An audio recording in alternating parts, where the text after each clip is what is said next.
नमस्कार। मैं हूं एंकर सास और समझने जा रहे हैं इंसान के मानव के अस्तित्व को कि मानव आया कहाँ से, ये दुनिया क्या है, दुनिया के रहस्य क्या हैं। और ये सब जानने के लिए आज के हमारे गेस्ट हैं डॉक्टर विनोद कुमार तिवारी जी, जिन्होंने रिसर्च की हुई है रिलीजियस फिलॉसफी में of Shankaracharya ji, written a book on Darshan Punja. He is an ex-lecturer in value education in Mahatma Gandhi विश्वविद्यालय चित्रकूट। स्वागत करते हैं सर आपका थैंक यू। आज के पॉडकास्ट में। Thank you. तो सर मैं जानना चाहूँगी आपसे कि ये ज्योतिष है क्या? मैडम, ज्योतिष को समझने के लिए इसकी संस्कृत की पृष्ठभूमि में जाना आवश्यक होगा। संस्कृत में एक धातु होती है द्युत। द्युत दीप्तौ धातु कही जाती है। दीप्ति होने के अर्थ में, दीप्त माने प्रदीप्त होना, चमक, प्रभा या प्रकाशमान होना। तो और फिर उसमें एक प्रत्यय लगता है इसिन, और फिर पाणिनि के सूत्र लगते हैं अर्षा, दिभ्यो, अच, ये सब लग करके ज्योतिष शब्द बनता है, जिसका मतलब है कि प्रकाशमान पिंडों का अध्ययन। अब ये कहाँ के पिंड हैं, कौन से पिंड हैं, तो उसके लिए कहा जाता है आकाशीय पिंड, प्रकाशमान पिंडों के अध्ययन को ज्योतिष कहते हैं। तो फिर ये शास्त्र क्या है? हाँ, फिर तो अब देखिए, शास्त्र, हम शास्त्र कई जगह प्रयोग करते हैं कि राजनीति शास्त्र है, और जो भी विषय हैं उनके कहते हैं विज्ञान शास्त्र, ये सब कही जाती है बात। शास्त्र को भी समझने के लिए शासनात् शास्त्र, शासन करने को शास्त्र कहते हैं। शासन करना का मतलब है कि आदेशित करना, ये करो या ये न करो। इसीलिए आपने सुना होगा उत्तर प्रदेश शासन, मध्य प्रदेश शासन। शासन क्या करता है? ये सरकारें जो आदेश निकालती हैं, आदेशित करती हैं कि आप ऐसा कीजिए, ऐसा न कीजिए। तो जो ये आदेशित करे, इसके लिए जो रूल, कानून, विधान बनाए जाते हैं, उनको ही शास्त्र कहा जाता है। चाहे उत्तर प्रदेश सरकार का हो, चाहे मध्य प्रदेश सरकार, मध्य प्रदेश शासन का जाए। इसी तरह से इन प्रकाशमान पिंडों के जो रूल कानून बनाए गए, वो जो एक जगह एकत्रित किए गए हैं, उसको ज्योतिष शास्त्र के नाम से जाना जाता है। तो इसका मतलब हम ये मान लें कि कानून, रूल्स ज्योतिष में भी लाजमी है होना? एकदम 100%। ये जो हमारी संस्कृति है, इसके वेदों से ही ये निश्चित हुई है। तो अपौरुषीय भाषा है, ईश्वर की भाषा, ईश्वर के वेद से निकली हुई है। छठा वेदांग ही हमारा ज्योतिष है। षष्ठांग ही कहा जाता है वेदांग। छठा वेदांग ज्योतिष के नाम से जाना ही जाता है, जिसके रचयिता महर्षि लगध थे। तो सब हमारी संस्कृति जो एक नियम में, एक कानून में बद्ध है, उसी के जो नियम कानून बनाए गए, और उसमें जो ग्रह पिंडों के अध्ययन से जो प्रभाव हमारे ऊपर पड़ रहा है, वह ज्योतिष शास्त्र कहा जाता है। इसका मतलब क्या ये हम मान लें कि ज्योतिष सत्य है? हाँ, अब ये सवाल एकदम से आपका ऐसा प्रश्न है, इसे मानना ही पड़ेगा कि ज्योतिष सत्य है। मैं यहाँ तक कहना चाह रहा हूँ कि ही शब्द जैसे हम प्रयोग किए हैं, ही का मतलब कि देयर इज़ नो अल्टरनेटिव, इसके अलावा और कोई विकल्प ना हो, तब ही शब्द कहा जाता है। मतलब कि ज्योतिष पूर्णतः सत्य है, और जैसे गणित में होता है 2 + 2 = 4, उसी तरह से इसके कथन भी सटीक और भविष्यवाणियाँ सटीक हो सकती हैं। मैं कह रहा हूँ कि हो सकती हैं, क्यों नहीं होती हैं वो आगे बात बताऊँगा। कई बार ये प्रश्न आता है, और ऐसा लोगों को कहते हुए भी मैंने सुना है कि ये भविष्यवाणी गलत हो गई, ये भविष्यवाणी सत्य हो गई। तो इसका क्या आधार है? और कई चीज़ें बिल्कुल सच हो जाती हैं, सटीक भविष्यवाणियाँ होती हैं, और कई चीज़ें गलत साबित होती हैं। तो इस सत्य क्या है? मैडम, ये सब चीज़ समझने के पहले ये क्वेश्चन तो मैं पूरा ब्रह्मांड आपको समझाना पड़ेगा, पूरा सौरमंडल बताना पड़ेगा, और फिर उसके बाद ये स्थिति निकल के आती है कि क्यों ये सत्य या असत्य होते हैं। तो ब्रह्मांड क्या है? हाँ, तो अब हम यहाँ से शुरू करते हैं। अभी मैं जरूर आपके प्रश्न का उत्तर दे के जाऊँगा कि क्यों भविष्यवाणियाँ सत्य नहीं होती हैं या सत्य होती हैं या क्यों कम सत्य होती हैं, इसका उत्तर मैं लास्ट तक दूंगा। लेकिन इसके पहले ज्योतिष जो है हमारे सौरमंडल के ग्रहों के होने वाले प्रभाव का अध्ययन करता है। अब सवाल है कि सौरमंडल क्या है? सौरमंडल हमारे ब्रह्मांड का एक अंश है। ब्रह्मांड क्या चीज़ है? ब्रह्मांड है, नाम से ही आपको कुछ आभास होना चाहिए। ब्रह्मांड कोई ऐसी विशाल चीज़ है जिसे हम ब्रह्मांड कहेंगे। इसको समझने के लिए इसके शब्द पे जाइए। यह ब्रह्मांड है, ब्रह्मा का विस्तार है। ब्रह्मांड जो है ब्रह्मा का विस्तार है, या हम यह कहें कि यह ब्रह्म का विस्तार है, या यह कह सकते हैं कि यह ईश्वर का विस्तार है। हालांकि ब्रह्म और ईश्वर में कुछ अंतर है, लेकिन वो दार्शनिक विषय है। यहाँ बहुत ईश्वर, भगवान, ब्रह्म हम सब लोग दैनिक भाषा में एक ही समझते हैं। तो इसलिए कहा जाता है ब्रह्मा रचयिता। यस, इसलिए कहा जाता है कि सृष्टि के रचयिता, ब्रह्मांड के रचयिता ब्रह्मा जी हैं या ब्रह्म हैं। तो हम उस ब्रह्मांड में स्थित सौर मंडल के सूर्य के ओर लगाने वाले, चक्कर लगाने वाले ग्रहों के प्रभाव का अध्ययन कर रहे हैं। हम उस चीज़ का अध्ययन कर रहे हैं जिसका मतलब शुरुआत ही सत्य से हुआ है। ब्रह्म सत्यम जगन मिथ्या, ब्रह्म से ही उसका शुरुआत हुई है। जिस विद्या की, ये अपौरुषेय विद्या है, ज्योतिष वेद से निकली हुई विद्या है। तो हम उस विद्या का अध्ययन करने जा रहे हैं। तो क्या ईश्वर की चीज़ असत्य हो जाएगी? नहीं, बिल्कुल नहीं। यह असत्य तो नहीं हो सकता। यह ईश्वरीय, यह श्रुति ज्ञान की परंपरा से प्राप्त हुआ हमारा ज्योतिष है। श्रुति को ऋषियों मंत्र दृष्टारः कहा गया है। इन मंत्रों, जो श्रुति में मंत्र रखे हुए हैं, वो ऋषियों ने उनका प्रत्यक्ष अनुभव किया था। अनुभव करके लिपिबद्ध हुआ, तो वही जाकर के वेद बने।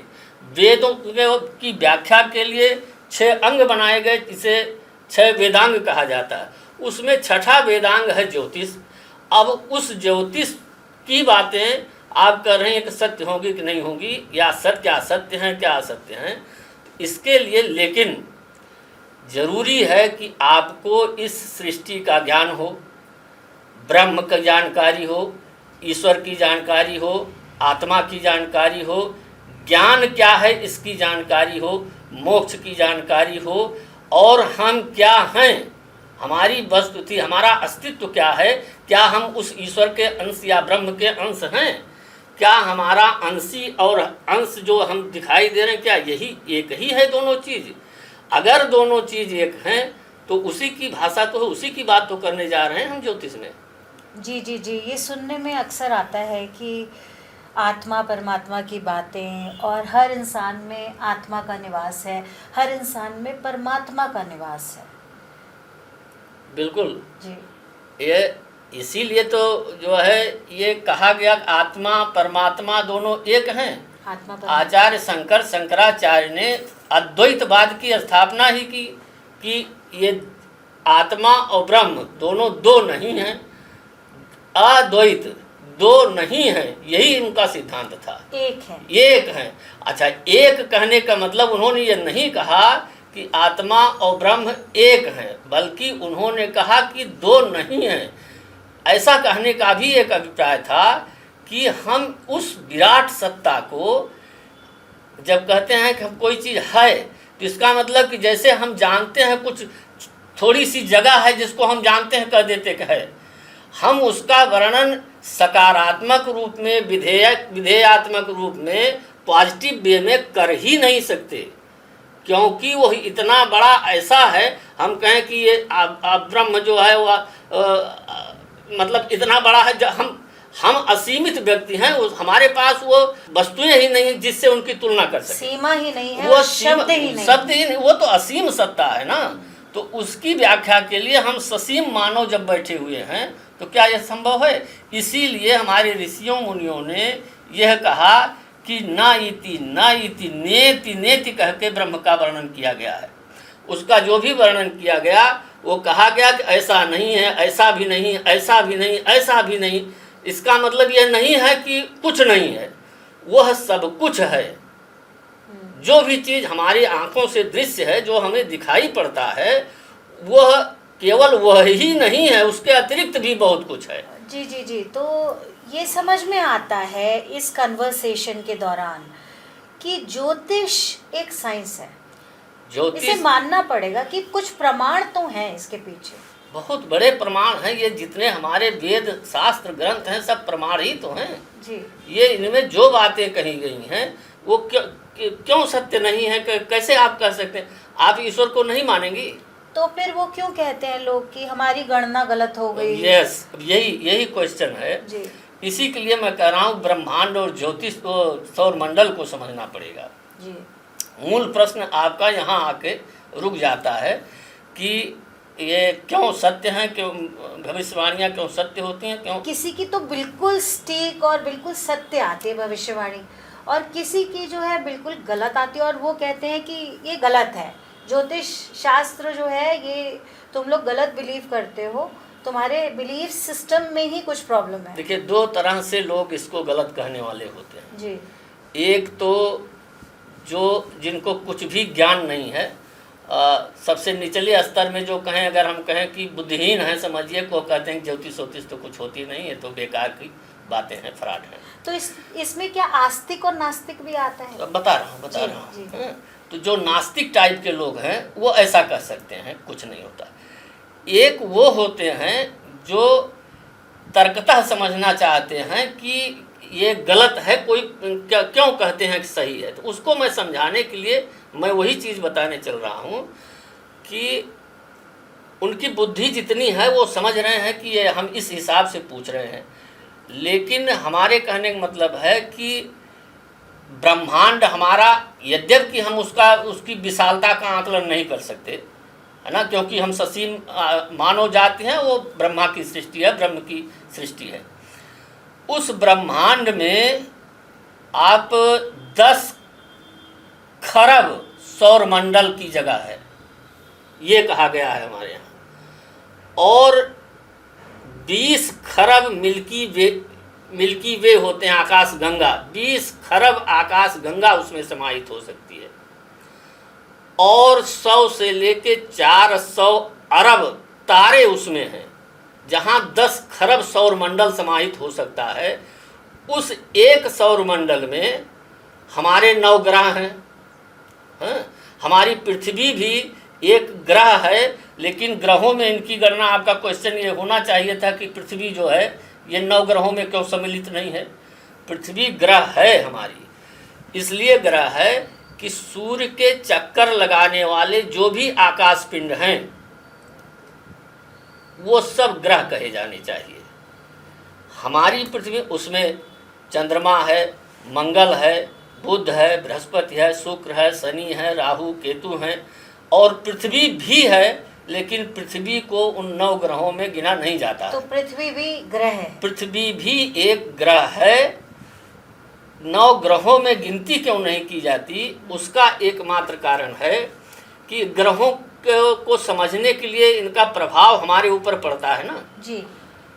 वो ग्रह जो है हमसे बहुत दूरी पे हैं, बहुत दूरी पे, पता नहीं कितनी दूरी, क्या कितना किलोमीटर, 1000 किलोमीटर, तो मतलब कुछ आकलन नहीं है जी। उनका प्रभाव हमारे ऊपर पड़ता है। पृथ्वी तो ऐसी चीज है जो हम प्रत्यक्षतः देख रहे हैं, यहाँ सब चीज़ों का प्रभाव हमारे सामने पड़ रहा है, हम इसका अनुभव कर रहे हैं, इसलिए इसके प्रभाव को बताने की आवश्यकता नहीं है। हम तो सामने ही देख लेते हैं कि क्या होने, अभी साइकिल जा रही है, अभी लड़ जाएगा, लड़ गया।